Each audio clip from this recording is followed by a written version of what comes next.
Hello everyone, आज का जो हमारा टॉपिक है वो है red brick versus fly ash brick which is better for construction. तो हम लोग रेड ब्रिक और फ्लाई एश ब्रिक के प्रॉपर्टीज, एडवांटेजेस एंड डिसएडवांटेजेस देखेंगे और फिर डिसाइड करेंगे कि कंस्ट्रक्शन के लिए कौन सा ब्रिक अच्छा है। तो सबसे पहले हम लोग देखते हैं मटेरियल यूज्ड।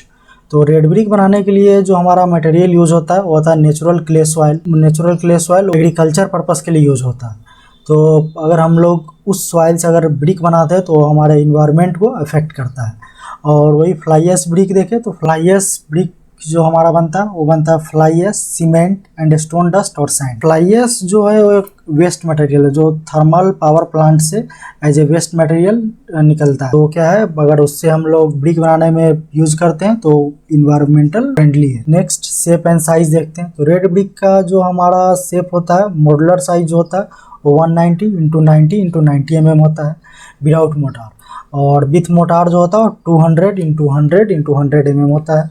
और नॉन मॉड्यूलर जो साइज होता है वो होता है 230 × 110 × 70 mm। Clay bricks are handmade causing a slight difference in their shape and size. जो हमारा क्ले ब्रिक होता है वो जनरली हैंडमेड होता है तो उसके शेप एंड साइज में थोड़ा सा डिफरेंस होता है। फ्लाई एश ब्रिक का जो हम साइज देखें तो साइज जो इसका होता है 230 × 110 × 70 mm, जो यूनिफॉर्म शेप एंड साइज में मिलता है बिकॉज जो से मशीन के द्वारा प्रिपेयर किया जाता है।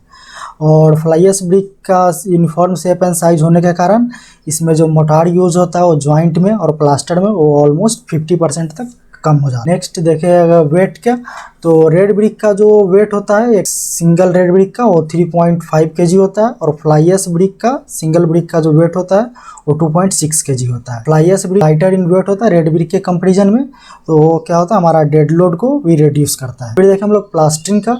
तो रेड ब्रिक में क्या होता है कि जिस साइड से हमारा मेसन जो है काम कर रहा है उस साइड से तो हमारा सरफेस स्मूथ आता है, लेकिन उसके अपोजिट साइड में क्या होता है कि सरफेस रफ आता है। इसमें प्लास्टरिंग का रिक्वायरमेंट होता है। लेकिन फ्लाई एश ब्रिक में क्या है कि सरफेस दोनों साइड से स्मूथ होता है, तो इसमें प्लास्टरिंग का रिक्वायरमेंट नहीं होता है। अगर हम लोग प्लास्टरिंग करते भी हैं तो फ्लाई एश ब्रिक में हमारा जो मटेरियल यूज होता है प्लास्टरिंग के लिए वो कम होता है रेड ब्रिक के कंपैरिजन में। देन वाटर एब्जॉर्प्शन देखें तो रेड ब्रिक का जो वाटर एब्जॉर्प्शन होता है वो होता है 12 to 20%। और जो फ्लाई एश ब्रिक का जो वाटर एब्जॉर्प्शन होता है वो होता है 6 to 12%। तो लेस वाटर एब्जॉर्प्शन के कारण ये जो सब डैम्पनेस जो होता है वाल में उसको भी रिड्यूस करता है। फिर देखिए इसके कंप्रेसिव स्ट्रेंथ का।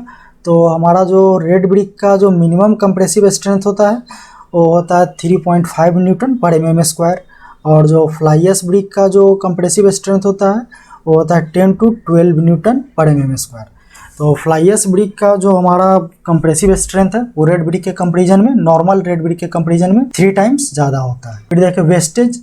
तो फ्लाई एश ब्रिक का जो वेस्टेज होता है कंस्ट्रक्शन का टाइम में वो रेड ब्रिक के कंपैरिजन में कम होता है। और कॉस्ट, तो cost of fly ash brick जो होता है वो रेड ब्रिक के कंपैरिजन में कम होता है। और ओवरऑल कॉस्ट ऑफ कंस्ट्रक्शन भी वो भी कम हो जाता है अगर हम लोग फ्लाई एश ब्रिक यूज़ करते हैं रेड ब्रिक की जगह। तो फाइनल कंक्लूजन देखें तो फ्लाई एश ब्रिक हमारा बेटर है रेड ब्रिक के कंपैरिजन में। सिविल इंजीनियरिंग एंड जॉब से रिलेटेड वीडियोज़ को पाने के लिए इस वीडियो को लाइक करें, शेयर करें एंड चैनल को सब्सक्राइब करें। Thank you.